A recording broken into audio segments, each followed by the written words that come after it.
Hi, I'm Dr. Jen. I'm a board certified pediatrician and lifestyle medicine specialist, and I make health simple, practical, and joyful so you can take the guesswork out of wellness and focus on thriving. Today, I want to talk to you about something that has been taking over the health world. I don't know if you've noticed, but there is an obsession with protein. Protein is marketed as the magic solution for absolutely everything, from weight loss to managing menopause to longevity. But is it really the key to better health? Or could this obsession actually be doing more harm than good? So here's what I'm going to share with you today. Why the protein craze started, how outdated science continues to play a role, the hidden downsides of a high protein diet for your health and for the planet, and how a plant-heavy diet can give you everything you need to thrive while reducing your environmental impact. By the end of this video, you're going to have some clear, practical understanding of how to rethink protein and create a healthier, more joyful way of eating. So let's dive in. So the global push for protein as a solution actually began back in the mid-20th century. Seems like that was so long ago. At that time, malnutrition was really a widespread issue that was happening in developing countries, particularly in Africa and Asia. And at that time, scientists believed that protein deficiency was the main cause of malnutrition. We all learned about kwashiorkor in medical school, and the solutions all focused on creating protein-enriched foods and supplements. This idea led to international campaigns that were organized by groups like the Protein Advisory Group and the United Nations. And these organizations encouraged governments to adopt policies that prioritize protein consumption above all else. At the time, it made sense, right? Because protein is essential for growth and repair. But the problem wasn't actually a lack of protein. The problem was really starvation, right? It was a lack of calories, period. These countries, unfortunately lacked access to a variety of foods, not just protein-rich ones, food in general. Characterization led to years of misguided efforts. Even after the science corrected itself, the protein narrative has persisted. Why? Well, protein really became an easy thing to market, right? Industries like the meat and dairy industry and the supplement industry have capitalized on this myth, promoting protein as synonymous with strength, health, and vitality. Here we are today. Protein bars and powders are everywhere. Every package is labeled with extra protein, right? It's when you go in the grocery, you're overwhelmed by messaging about protein. So let me be clear, protein is absolutely important, right? It's one of the building blocks of life. It is essential for muscle repair, it's essential for enzyme production, and a host of other functions.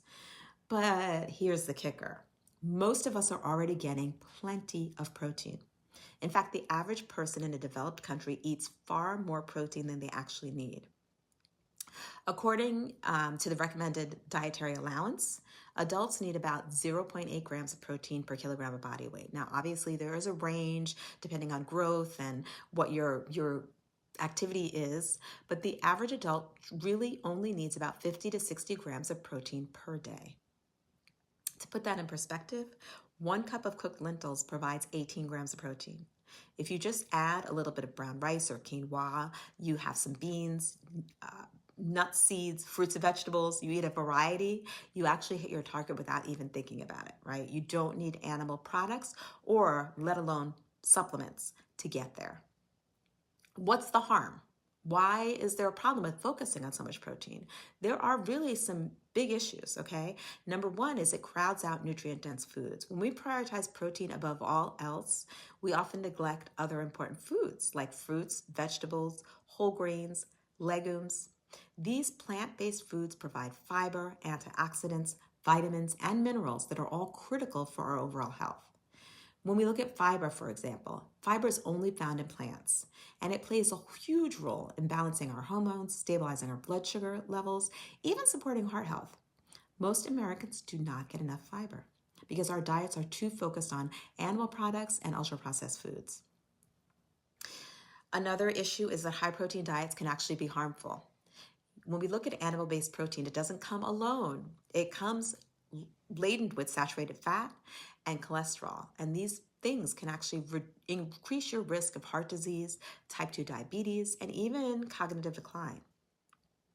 Processed protein products like bars and powders are another issue altogether.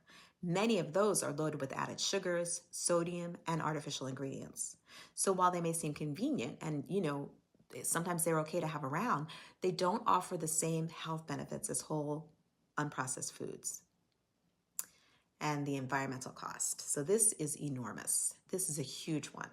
Producing animal protein is incredibly resource intensive. It requires massive amounts of land, water, and energy compared to growing plant-based foods. When we look at beef, for example, it takes about 1,800 gallons of water to produce just 1 pound of beef.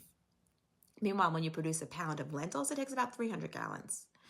Animal agriculture also is one of the leading contributors to deforestation, greenhouse gas emissions, and even water pollution.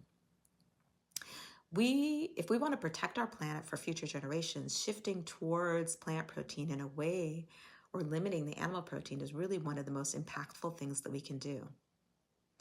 So let's talk about the solution. So what happens when we switch it around, when we look at plants and have them be the foundation of our diet?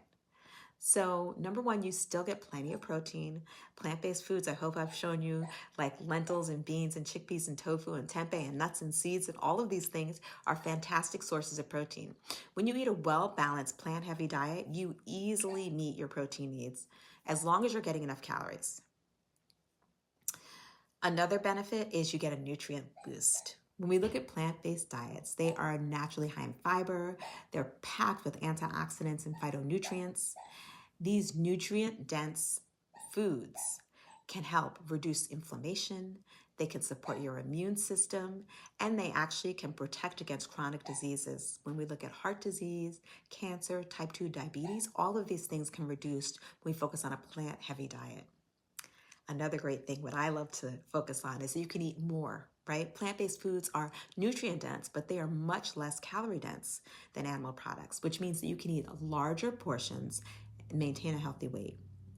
I love this abundance-based approach.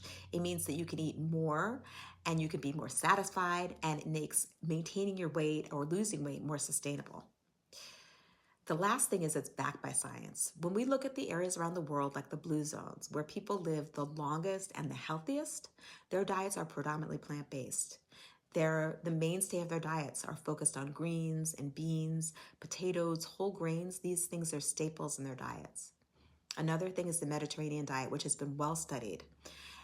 When it is a plant-focused diet, it heavily emphasizes fruits and vegetables, nuts and seeds. It includes olive oil. It may have small amounts of fish and dairy, but studies show that these diets actually reduce the risk of chronic disease and they promote longevity. So what's the bottom line here? The bottom line is, while protein is important, it is just one piece of the puzzle. When we shift our focus to a plant, I would love to hear your thoughts. Have you felt pressured by this protein craze? I don't know, sometimes I do. Or maybe you've experienced the benefits of having a plant-based diet or eating more plants. Please share your story in the comments. I would love to hear it. If you're looking for more inspiration, I have a free guide with plant-based recipes for meat lovers, so you can click the link in the description and you can grab that there. I also have a free challenge, a vegan challenge going on for January, and that also is free. The link is also in the comments. Thank you again so much for watching. Remember that health does not have to feel complicated. Let's thrive together. Make sure to click the subscribe button and follow along for more joyful plant-based living tips. Thank you so much. See you next time.